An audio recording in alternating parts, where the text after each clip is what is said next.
So let's learn some more about classifying quadrilaterals. Before we go into any of these shapes, I want you to be aware of what this is right here, the error alert. Some quadrilaterals cannot be classified as trapezoid, parallelogram, rectangle, square, or rhombus, which means that some quadrilaterals, shapes that are closed but have four sides, can't be classified as any of those normal things that we do. This is not a trapezoid. This is not a parallelogram. It's not a rectangle. It's not a square. It's not a rhombus. But it is a quadrilateral. All right? So quadrilaterals, again, are named by their sides and angles. So I want you to imagine we are creating a classification chart. We have quadrilaterals.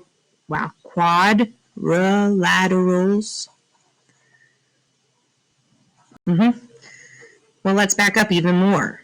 We have polygons, right? One type of polygon is a quadrilateral. Underneath quadrilaterals, we have 5 different types that they could be. And we're going to go through those types. The first is a trapezoid. Next up, we have parallelogram. We could have rectangles. We could have a square. Or we could have a rhombus. You do not have rhombus on your notes yet. Or maybe you do have a rhombus on your notes, but you're missing something else. One of these you don't have on your notes yet. Make sure it gets written down, okay? So polygons are two-dimensional shapes that have straight sides and are closed. Quadrilaterals are a type of polygon that has 4 sides. Trapezoids, parallelograms, squares, rhombus, and rectangles are all quadrilaterals. So this is how it kind of filters down. Let's go over some of the characteristics on how we classify quadrilaterals or how we describe them. So a quadrilateral has, one more time, it has 4 sides. That word quad means 4. And if it has 4 sides where 4 lines are going to meet up at an end point, that means that we're going to have 4 angles. All quadrilaterals have 4 sides and 4 angles. So I have 1, 2, 3, 4. That means I have 1 angle, 2 angle, 3 angle, 4 angle. 1, 2, 3, 4 angles. 1, 2, 3, 4 angles. 1, 2, 3, 4 angles. 1, 2, 3, 4 angles.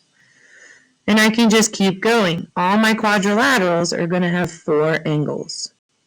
4 sides, 4 angles. All right, so let's look at them individually. One type of quadrilateral is a trapezoid. This is an example of a trapezoid.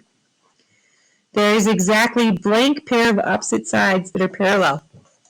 In a trapezoid, do you have any parallel lines? Yes, you do. So in this one, the top and the bottom are parallel. On this one, my sides are parallel. So I have exactly 1 pair. Remember, pair means 2. 2 of something.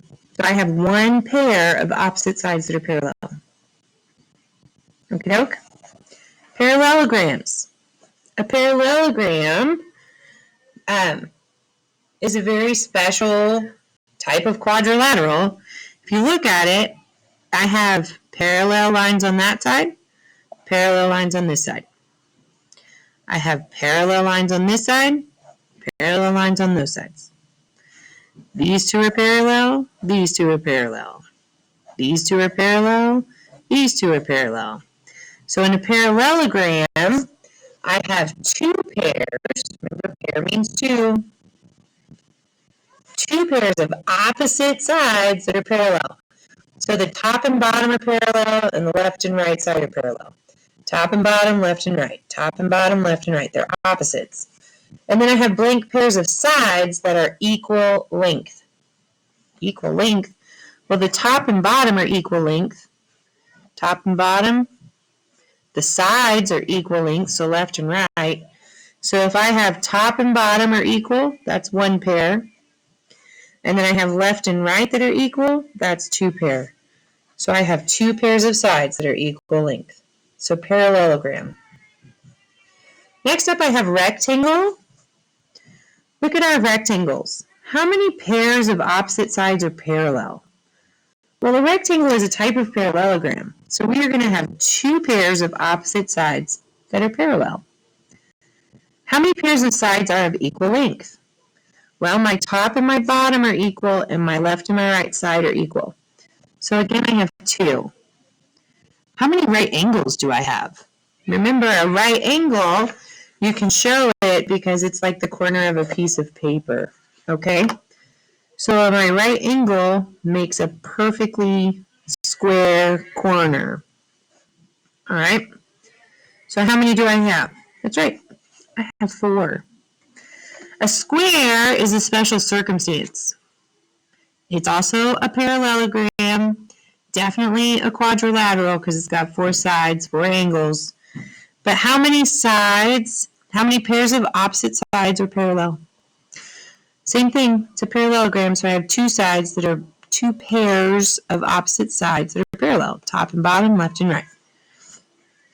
Blank sides that are the same equal length. This is where it is special. A square is special because I have four sides, 1, 2, 3, 4, that are the same equal length. That is what makes the square a specific type of quadrilateral. And how many right angles do I have? 4.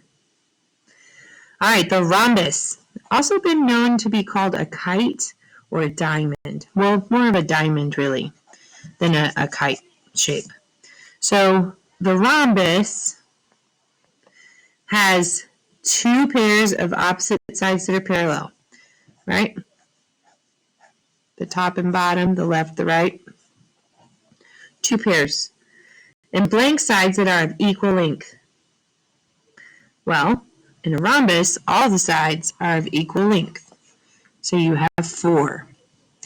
So these are the different types of quadrilaterals and how we would classify them.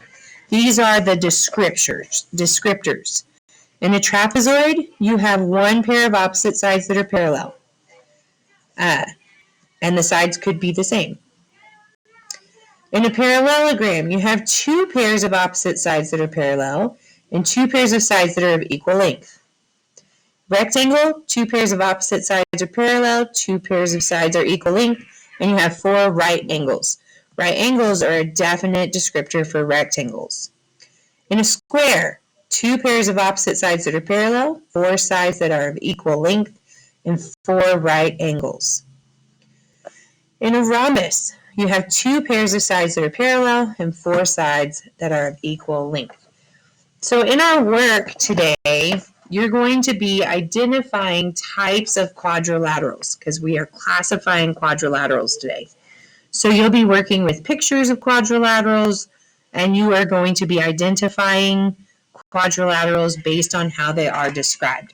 So you're going to do this page and then at the bottom you will check your work to make sure that you're understanding quadrilaterals.